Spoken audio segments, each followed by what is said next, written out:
Dobro večer. 6. kolo Superlige je gotovo. 7 utakmica. Evo svih rezultata. Crvena Zvezda Čukarički 4:0. Utakmica je odigrana u Beogradu na Marakani 23. avgusta. Posjed 58:42 na Zvezdu. Šutevi 14:5. Zvezda je prva na tabeli.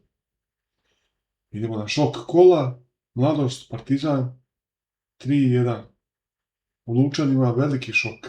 Partizan opet izgubio. Mačva Radnički Niš 1:0. Utakmica je odigrana 22. avgusta. Druga pobjeda za Mačvu ove sezone. Važna 3 boda. Idemo na ostale utakmice.